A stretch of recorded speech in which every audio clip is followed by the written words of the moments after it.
Hi friends, welcome to I plus. ഇന്നത്തെ ക്ലാസ്സിൽ നമ്മൾ ഡിസ്കസ് ചെയ്യാനായിട്ട് പോകുന്നത് സെറ്റ് ഇംഗ്ലീഷിന്റെ റീസെന്റ് ആയിട്ട് നടന്ന എക്സാമിന്റെ ക്വസ്റ്റ്യൻ പേപ്പർ അനാലിസിസ് ആണ്. ഓക്കെ, അപ്പോൾ ക്വസ്റ്റ്യൻസ് എങ്ങനെയായിരുന്നു, അതിന്റെ ഉത്തരങ്ങൾ, ശരിയായ ഉത്തരങ്ങൾ നമ്മൾ കണ്ടുപിടിക്കുന്നുണ്ട്.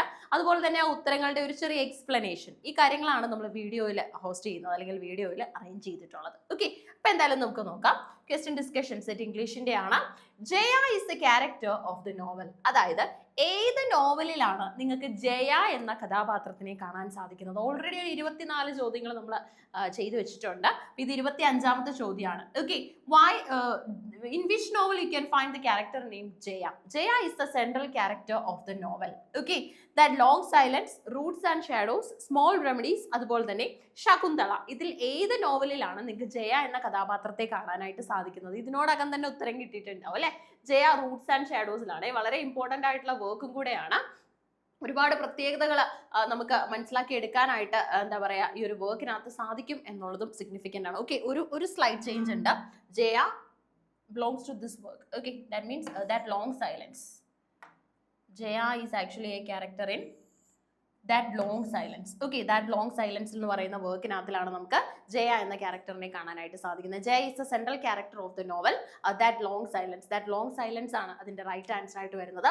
Jaya is the central character or protagonist of the novel That Long Silence by Shashi Deshpande. Okay, note ചെയ്തോളെ. ജയ എന്ന കഥാപാത്രം ഏത് നോവലിലെ കഥാപാത്രമാണെന്ന് ചോദിച്ചാൽ ദാറ്റ് ലോങ് സൈലൻസിനകത്തിലെ കഥാപാത്രമാണ്. നമുക്ക് അതിന് കണ്ടെത്താനായിട്ടുള്ള എവിഡൻസുകൾ ഉണ്ട് അല്ലെ. പബ്ലിക്കേഷൻ ഇയർ ഉണ്ട് 1988 ആണ്. അതുപോലെ തന്നെ നമുക്ക് ഇത് എഴുതിയത് ആരാണെന്ന് ചോദിച്ചാൽ ശശി ദേശ്പാണ്ഡെയാണ്. Okay, character details. Jaya is an educated middle class, upper middle class women, writer and mother of 2 children, Rahul and Rati. Rahul എന്നും രതി എന്നും പറയുന്ന 2 കുട്ടികളുടെ അമ്മ കൂടെയാണ് ജയ. ഓക്കെ, അപ്പോൾ ഒരു മിഡിൽ ക്ലാസ് വിമൻ ഫേസ് ചെയ്യുന്ന ട്രബിൾസ് എന്തൊക്കെയാണെന്നും ജയ എന്ന കഥാപാത്രത്തിലൂടെ നമുക്ക് മനസ്സിലാക്കാൻ പറ്റും. The story focus on Jaya's internal reflection on her identity, her marriage and her long silence after moving to a smaller house in Dakar with her husband Mohan, who is facing corruption charges. Okay, അപ്പം ശരിക്കും പറഞ്ഞാൽ എന്താണ്, കുറച്ച് corruption ചാർജസിന്റെ പേരിലൊക്കെ ആരോപിതനായിട്ട് നിൽക്കുകയാണ് നമ്മുടെ ജയയുടെ husband. Okay, അപ്പൊ ഇവരുടെ ഫാമിലിയിൽ ഒരുപാട് ടെൻഷൻസ് എക്സിസ്റ്റ് ചെയ്യുന്ന സമയമാണ് നമ്മൾ കാണുന്നത്. അപ്പൊ Jaya is a character in the most famous novel That long Silence written by Shashi Deshpande. Okay, the protagonist of Achebe's Things Fall Apart. Okay, അച്ചുബിയുടെ വർക്ക് ആയിട്ടുള്ള തിങ്സ് ഫോൾ അപ്പാർട്ടിനകത്തിലേക്ക് പ്രോട്ടഗോണിസ്റ്റിന്റെ പേരാണ് ചോദ്യം.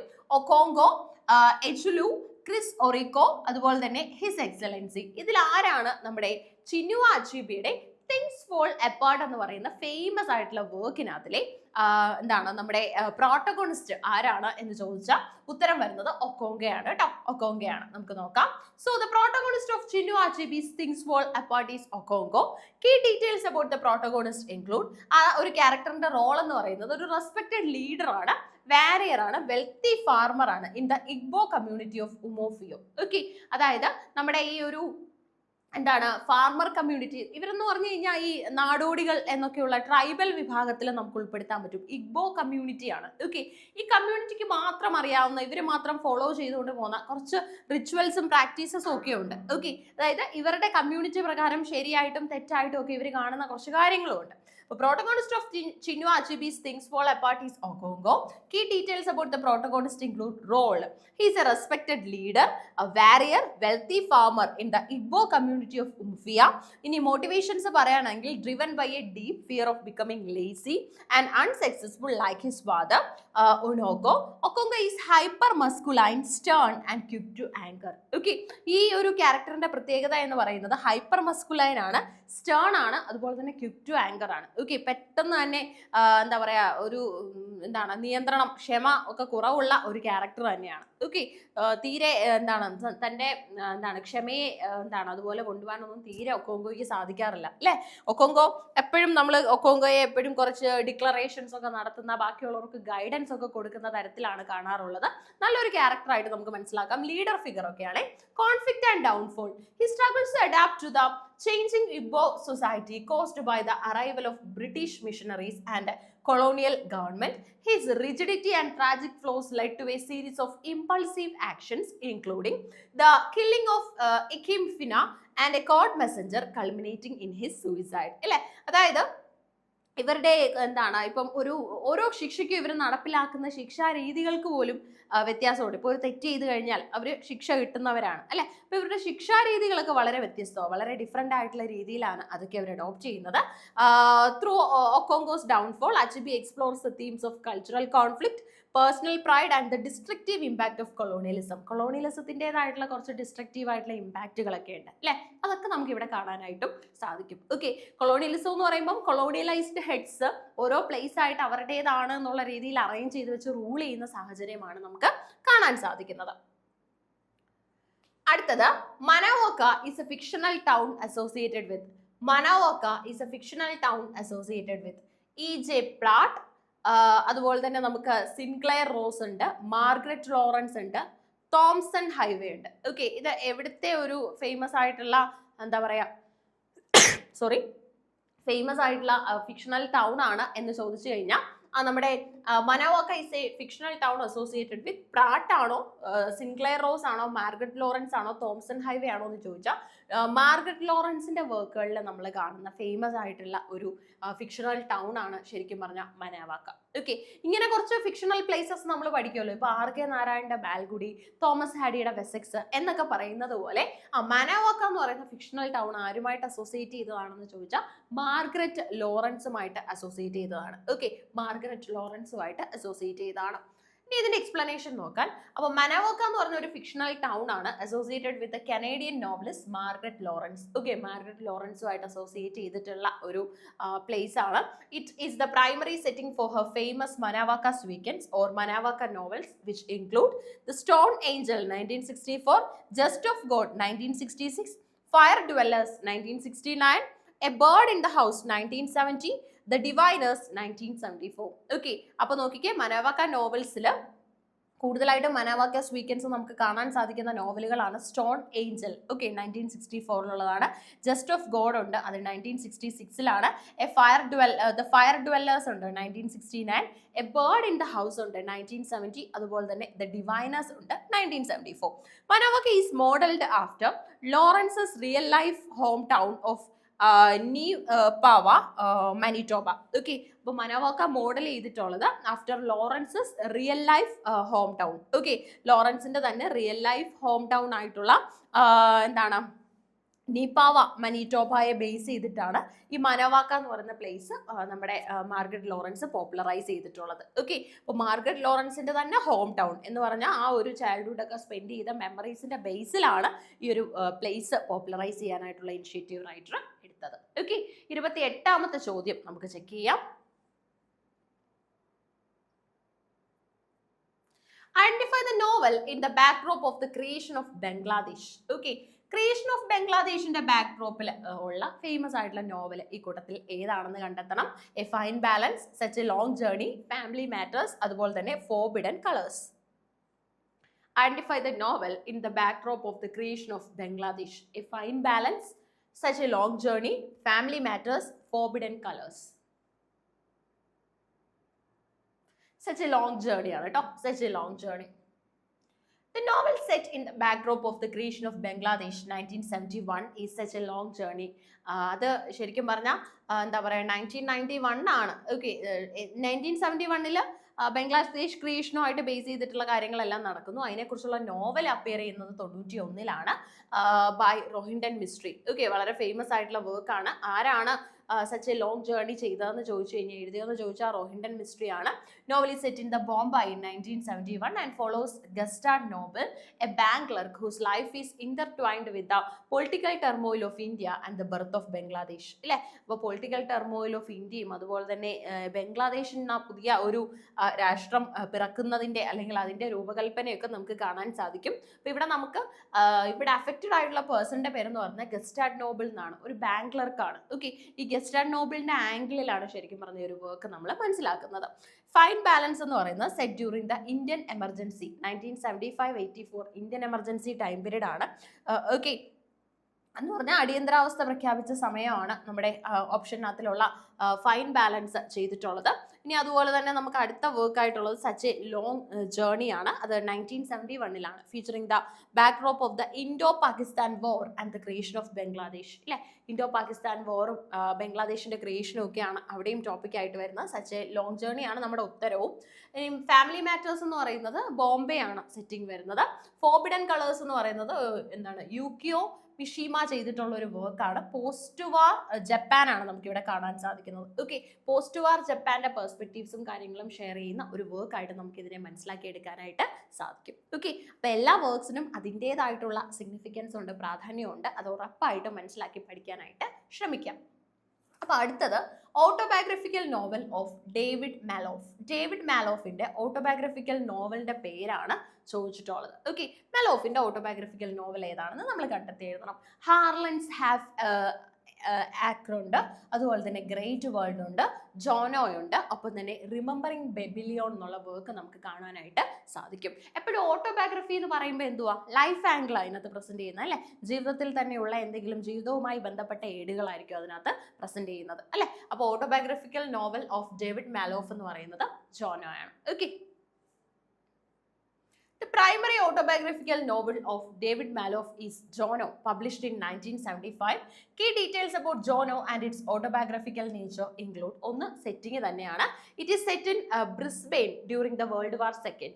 Reflecting Malouf's on childhood and upbringing in that city അല്ലെ. അപ്പൊ നോക്കിക്കേ, setting എന്ന് പറയുന്നത് ഇറ്റ് ഈസ് സെറ്റ് ഇൻ ബ്രിസ്ബെയിനിലാണ് സെറ്റിംഗ് വരുന്നത് during World War II. Reflecting Malouf's on childhood and upbringing in that city അല്ലെ. മാലോഫിന്റെ തന്നെ ചൈൽഡ്ഹുഡും അതുപോലെ തന്നെ അപ്ബ്രിങ്ങിങ്ങും ഒക്കെയാണ് നമുക്ക് അവിടെ കാണാൻ സാധിക്കുന്നത്. പ്ലോട്ട് പറയാനാണെങ്കിൽ story is told from the perspective of Dante. Dante എന്ന് പറയുന്ന ഒരു ക്യാരക്ടറിന്റെ പെർസ്പെക്റ്റീവിലാണ് നമ്മൾ സ്റ്റോറി കാണുന്നത്. Who recalls his friendship with the rebellious, unpredictable and ultimately forgettable character Johnno. Okay, ഒരുപാട് വർക്കിനകത്ത് നമുക്ക് ഇതുപോലെ എൻറ്റയർലി ഡിഫറെൻ്റ് ആയിട്ട് വളരെ ഡിഫറെൻ്റ് ആയിട്ട് നിൽക്കുന്ന ആൾക്കാർ ഫ്രണ്ട്സ് ആവുന്നതിൻ്റെ സ്റ്റോറീസ് കാണാൻ പറ്റും. ഓക്കെ, വളരെ എൻറ്റയർലി ഡിഫറെൻ്റ് ആയിരിക്കും അവർ, എന്നാൽ അവർ തമ്മിൽ എന്തെങ്കിലും സിമിലാരിറ്റി ഉണ്ടെന്നുള്ള ആംഗിളിൽ സ്റ്റോറീസ് കാണാനായിട്ട് സാധിക്കും. The story is told from the perspective of Dante, who recalls his friendship with the rebellious, unpredictable and ultimately unforgettable character Johnno. Okay, ഈ ജോനോയുടെ ആക്ഷൻസ് കൊണ്ടൊക്കെ തന്നെ ജോനോയെ നമുക്ക് ഒരിക്കലും മറക്കാൻ പറ്റത്തില്ല. അത്തരത്തിലുള്ള ഒരു പോയിന്റാണ് നമ്മൾ ജോനോയിൽ കാണുന്നത്. Okay, one among the important character എന്ന് നമുക്ക് പറയാനും സാധിക്കും.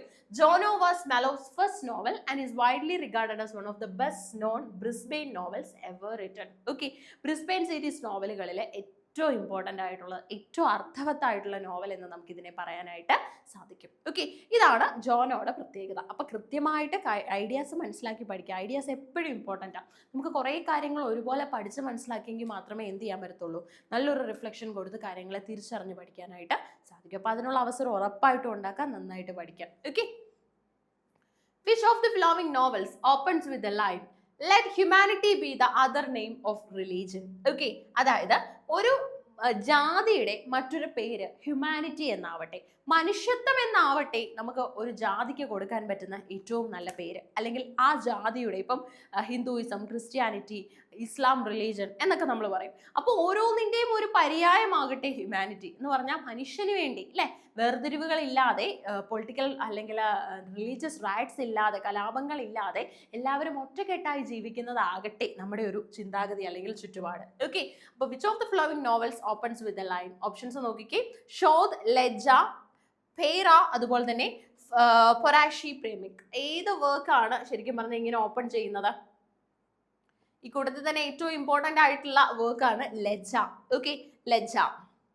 സെറ്റ് ഇംഗ്ലീഷും ലജ്ജയും തമ്മിൽ നല്ല ടൈ ആണെന്ന് നമുക്ക് തോന്നും. മിക്കവാറും ഉള്ള പരീക്ഷകളിൽ ഞാൻ ക്രാക്ക് ചെയ്ത സെറ്റ് എക്സാമിനും ലജ്ജയിൽ നിന്ന് ചോദ്യം ഉണ്ടായിരുന്നു. ഓക്കെ, മാച്ചപ്പിനകത്തിൽ ലജ്ജയെ അതിൻ്റെ കൃത്യമായിട്ടുള്ള റൈറ്ററുമായിട്ട് മാച്ചപ്പ് ചെയ്യാനുള്ള ചോദ്യം ഉണ്ടായിരുന്നു. നമ്മൾ എഴുതി നമുക്ക് കിട്ടുന്ന എക്സാമിൻ്റെ ക്വസ്റ്റ്യൻസ് പോലും നമുക്കൊരു പക്ഷേ വീണ്ടും കാണുമ്പോൾ പരിചിതമായിരിക്കുമല്ലോ. ആ ഒരു പോയിന്റാണ് ഇവിടെ വർക്ക് ചെയ്യുന്നത്. Okay, so the novel opens with the line let humanity be the other name of religion, often translated as let the other name of religion be humanism. Humanism is Lajja, shamed by Taslima Nasrin.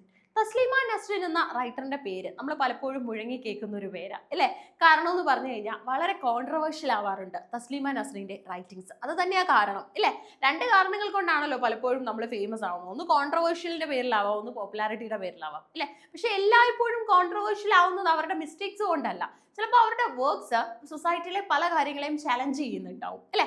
അതുകൊണ്ട് controversial ആകുന്നതാവാം. Okay, the novel opens with a line, let humanity be the other name of religion, often translated as let the other name of religion be humanism, is Lejja Shame by Taslima Nasrin. Lejja was written in 1993 by Bangladeshi author Taslima Nasrin. Bangladeshi author ആയിട്ടുള്ള തസ്ലീമ നസ്രിൻ എഴുതിയ വർക്കാണ് 1993 following the Babri Masjid demolition to highlight the violence against the Hindu minority in Bangladesh. Okay, ബംഗ്ലാദേശിലെ Hindu minorities face ചെയ്ത ആ ഒരു violence, okay, അതൊക്കെയാണ് ശരിക്കും പറഞ്ഞാൽ ഇവിടെ നമ്മൾ കാണുന്നത്. Okay, Lejja was written in 1993 by Taslima Nasrin following the Babri Masjid demolition. ഒരു കാരണം to highlight the violence against Hindu minority in Bangladesh. അതായത് പലപ്പോഴും ഇസ്ലാം ഹിന്ദു റൈറ്റ്സ് നമ്മൾ കാണാറുള്ളതാണ് അല്ലെ? ഒരുപാട് കാരണങ്ങളുടെ പേരിൽ എപ്പോഴും ഫൈറ്റ്സ് നടക്കുന്നത് നമ്മൾ കാണുന്നതാണ് അല്ലെ? അപ്പം അതുകൊണ്ട് തന്നെയാണ് തസ്ലീമ നസ്രിൻ പറയുന്നത് ഏത് ജാതിക്കും ഏത് മതത്തിനും നമുക്ക് കൊടുക്കാൻ പറ്റുന്ന പേര് ഹ്യൂമാനിസം എന്നാവട്ടെ അല്ലെ? മനുഷ്യത്വത്തിന്റെ പേരിൽ പ്രവർത്തിക്കട്ടെ, അതിലൂടെ അവർ നേട്ടങ്ങൾ കൈവരിക്കട്ടെ എന്നാണ് തസ്ലീമ നസ്രിൻ പറയുന്നത്. The novel is dedicated to the people of the Indian subcontinent, beginning with the mentioned line which sets the theme of advocating for humanism over religious fanaticism. Okay, humanism over religious fanaticism നിൽക്കുന്നതായിട്ടുള്ള കുറച്ച് കാഴ്ചപ്പാടുകളും ആംഗിൾസും ഇവിടെ നമുക്ക് മനസ്സിലാക്കാനായിട്ട് സാധിക്കും. Okay, അപ്പൊ ഇതാണ് famous ആയിട്ടുള്ള ഒരു work. Which of the following novels deal with opens with the line let humanity be the other name of religion? Answer വരുന്നത് ലജ്ജയാണ് കേട്ടോ, ലജ്ജ.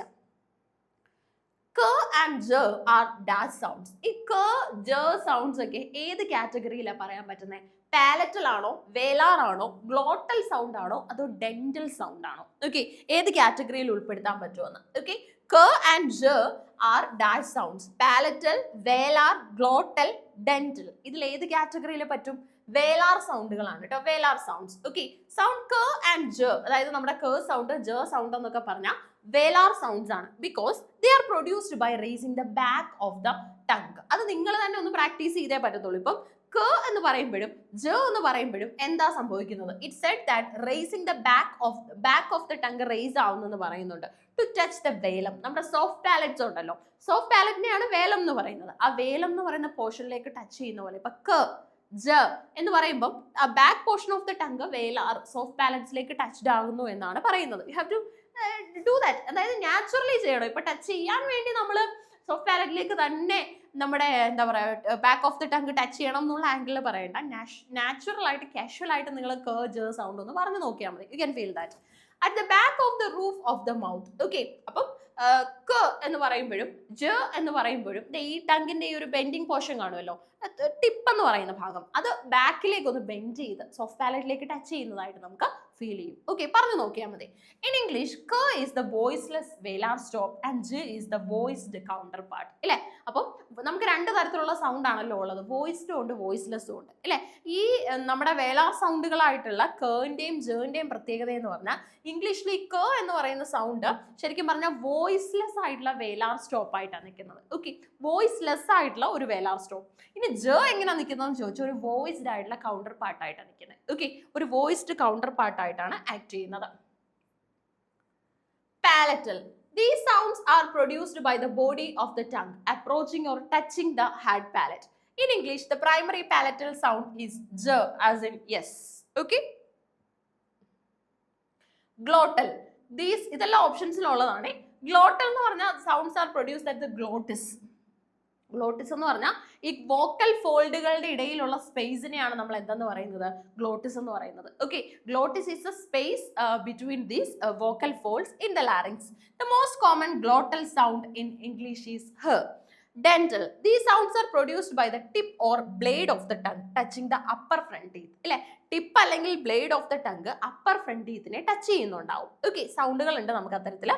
എക്സാമ്പിൾസ് ദ ഥ sound in think and also the എന്താണ് ഥ സൗണ്ട് ഇൻ ദിസ് അല്ലെ. അപ്പം നമ്മൾ ഈ രണ്ടെണ്ണം പറയുമ്പോൾ ഇപ്പൊ തിങ്ക് എന്ന് പറയുമ്പോഴും ദിസ് എന്ന് പറയുമ്പോഴും ഇവിടെ ആ വരുന്നത് രണ്ട് സൗണ്ട്. തിങ്ക്, ദിസ് അല്ലെ.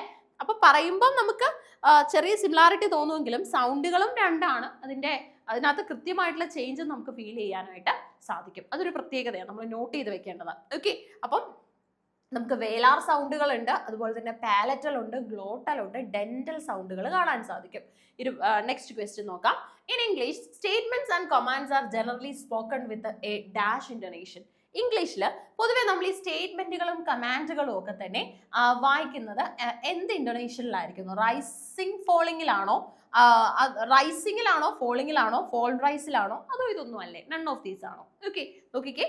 In English the statements and commands are generally spoken in a dash intonation. Okay, സ്റ്റേറ്റ്മെന്റുകൾ, കമാൻഡുകൾ ഇതൊക്കെ നമ്മൾ എന്ത് ഇന്റോനേഷനിലാണ് പറയുന്നതെന്ന്? Rising, falling, fall, rise, none of these. ഏതാ നമുക്ക് ആൻസർ കൊടുക്കാൻ പറ്റുന്നത്? ഫോളിങ് ആട്ടോ, ഫോളിങ് ആണ്. In English statements and commands are generally spoken with a dash intonation. Answer വരുന്നത് ഫോളിങ് ആണ്. ഓക്കെ, ഫോളിങ് ഇന്റോനേഷനിലാണ് ശരിക്കും പറഞ്ഞാൽ നമ്മുടെ സ്റ്റേറ്റ്മെന്റ്സും കമാൻഡ്സും ഒക്കെ തന്നെ നമ്മൾ പറയാറുള്ളത്. ഓക്കെ, ഫോളിങ്ങിലാണ് എന്ന് പറഞ്ഞാൽ നമുക്ക് നോക്കാം. In English, falling intonation is the most common pattern and is typically used to convey completion, finality and certainty. അല്ലേ? ഇപ്പൊ നമുക്ക് ഉറപ്പുള്ളത്. ഓക്കെ, ഇപ്പം കമാൻഡ് ഒക്കെ ആണെങ്കിൽ അത് ചെയ്തേ പറ്റൂ, മതിയാവും. നമ്മുടെ സുപ്പീരിയേഴ്സ് നമുക്ക് തരുന്ന കമാൻഡ്സ് ആയിരിക്കും അല്ലേ? We have to follow that. അപ്പൊ കമാൻഡ്സ് അതുപോലെ തന്നെ നമ്മുടെ സ്റ്റേറ്റ്മെന്റ്സ് അതൊക്കെ തന്നെ ഫോളിങ് ഇന്റോനേഷനിലായിരിക്കും. കാരണം അതിനകത്ത് ആ ഒരു എൻഡിങ്ങിലായിരിക്കും നമുക്കൊരു ഫോളിങ് കിട്ടുന്നത് അല്ലേ? ഫോള് നമുക്ക് ഫീൽ ചെയ്യുന്നത്. Statements, declarative sentences that states facts or provide information generally end with a drop in pitch. The sun is shining അല്ലേ? അപ്പൊ അങ്ങനെയൊക്കെയുള്ള വാക്കുകളാകുമ്പോൾ നമുക്ക് അതിനകത്ത് ഫീൽ ചെയ്യാൻ സാധിക്കുന്ന ഒരു പോയിന്റ് ഉണ്ട്. അതിനെക്കുറിച്ചൊക്കെ കൃത്യമായിട്ട് ഇവിടെ മനസ്സിലാക്കി എടുക്കാനായിട്ട് സാധിക്കും. അപ്പൊ കുറെ ഐഡിയാസ് ക്ലബ് ചെയ്ത് റിലേറ്റ് ചെയ്ത് തന്നെയാണ് ശരിക്കും പറഞ്ഞാൽ നമ്മുടെ ഈ ഒരു ഫൊണോളജി, ഫോണിറ്റിക്സും ഒക്കെ തന്നെ കംപ്രൈസ്ഡ് ആയിട്ടുള്ളത് അല്ലെ. ഒത്തിരി കാര്യങ്ങൾ നമുക്ക് അതിനകത്ത് മനസ്സിലാക്കി എടുക്കാനായിട്ട് സാധിക്കും. കുറെ കാര്യങ്ങളുടെ റിഫ്ലക്ഷനും അവിടെ നടക്കുന്നുണ്ട്. ഓക്കെ, അപ്പം ആ ഒരു ഐഡിയ മനസ്സിലാക്കണം. ഇനി കമാൻഡ്സ് എന്ന് പറഞ്ഞു കഴിഞ്ഞാൽ ഇമ്പരറ്റീവ് ആയിട്ടുള്ള സെന്റൻസുകളായിരിക്കും, ഫോം ആയിട്ടുള്ള ഇൻസ്ട്രക്ഷൻസ് ആയിരിക്കും, നമുക്ക് ഉറപ്പുള്ള കാര്യങ്ങളായിരിക്കും. Are use falling intonation to signal authority that the thought is finished. Example, sit down എന്ന് പറയുമ്പോൾ sit down. Okay, ഇനി അതുപോലെ തന്നെ അപ്പൊ അതൊരു കമാൻഡ് ആണ്. ഇനി WH questions എന്ന് പറഞ്ഞാൽ questions beginning with words like who, what, where and why also typically utilize a falling tone. അല്ലേ? WH questionസും പൊതുവേ നമ്മൾ എപ്പോഴും ഫോളിംഗ് ഇന്റോനേഷനിൽ പറയാറുണ്ട്. ഇതിനൊക്കെ ഓരോ ഇൻഡിക്കേഷൻ ഉണ്ട്. ഇതിപ്പോൾ ഫോളിംഗ് ഇന്റോനേഷന്റെ ആരോയാ. നമുക്ക് റൈസിംഗ് ആണ് കാണിക്കുന്നതെങ്കിൽ നേരെ തിരിച്ചുള്ള ഒരു ആരോ ആയിരിക്കണം നമ്മൾ കാണിക്കുന്നത്. പിന്നെ വേറൊരു കാറ്റഗറി ഉള്ളതെന്ന് ചോദിച്ചാൽ ഫോൾ റൈസും റൈസ് ഫോളും. ഇത് ഫോൾ റൈസ്, ഇത് റൈസ് ഫോൾ, നേരെ തിരിച്ചു. ഓക്കെ, ഇങ്ങനെയാണ് ശരിക്കും പറഞ്ഞാൽ നമുക്ക് സെന്റൻസുകളെ നമ്മൾ എന്ത് പറഞ്ഞാലും ഈ ഒരു പാറ്റേൺ ഫോളോ ചെയ്യപ്പെടുന്നു എന്നാണ് പറയുന്നത്. ഓക്കെ, നമ്മൾ എപ്പോൾ ഏത് പാറ്റേൺ കൊടുത്താലും എങ്ങനെ നമ്മൾ സെന്റൻസുകൾ അറ്റർ ചെയ്താലും ഈ ഒരു പാറ്റേൺ ഫോളോ ചെയ്യപ്പെടുന്നുണ്ട് എന്നാണ് പറയുന്നത്. ഓക്കെ, വളരെ സിഗ്നിഫിക്കൻ്റ് ആയിട്ട് നമുക്ക് അതിനെ മനസ്സിലാക്കി എടുക്കാനായിട്ട് സാധിക്കും. അപ്പോൾ WH questions എന്ന് പറഞ്ഞാൽ beginning with words like who, what, where and why also typically utilise a falling tone. ഇവിടെ നമുക്കൊരു ഫോളിംഗ് ടോൺ ഫീൽ ചെയ്യാനായിട്ട് സാധിക്കും. അടുത്ത ക്വസ്റ്റ്യൻ, 32ാമത്തെ ചോദ്യം ക്ലിയർ ആയല്ലോ. How many morphemes can be identified in the word unfaithful? Unfaithful എന്ന് പറയുന്ന വാക്കിനകത്തില് എത്ര മോർഫീംസിനെ നമുക്ക് ഐഡന്റിഫൈ ചെയ്യാനായിട്ട് സാധിക്കും? അൺഫെയ്ത്ത്ഫുൾ എന്ന് പറയുന്ന വാക്കിൽ എത്ര മോർഫീംസ് കിട്ടുമെന്ന്? 1, 2, 3, 4. 3 ആണ് കേട്ടോ. അൺഫെയ്ത്ത്ഫുൾ എന്നുള്ള വാക്കിനകത്ത് 3 മോർഫീംസ് ഉണ്ട്. എങ്ങനെയാ കട്ട് ചെയ്തിട്ടുള്ളതെന്ന് ഇവിടെ കൊടുത്തിട്ടുണ്ട്. അൺഫെയ്ത്ത്ഫുൾ. ഓക്കെ, നോക്കാം. 3 morphemes can be identified in the word unfaithful. The breakdown of the word is as follows. അല്ലേ? അപ്പം 3 മോർഫീംസിനെയാണ് നമുക്ക് ഐഡന്റിഫൈ ചെയ്യാൻ പറ്റുന്നത് എവിടെ? അൺഫെയ്ത്ത്ഫുളിനകത്ത്. ഓക്കെ, ഇങ്ങനെയാണ് ബ്രേക്കിംഗ് നടന്നിട്ടുള്ളത്. അൺഫെയ്ത്ത്ഫുൾ, അൺ എന്ന് പറഞ്ഞ ഒരു ബൗണ്ട് മോർഫീമാണ്. Prefix meaning not or negation ആണ്. ഫെയ്ത്ത് എന്ന് പറഞ്ഞ ഒരു ഫ്രീ മോർഫീമാണ്, root which cannot stand alone as a word.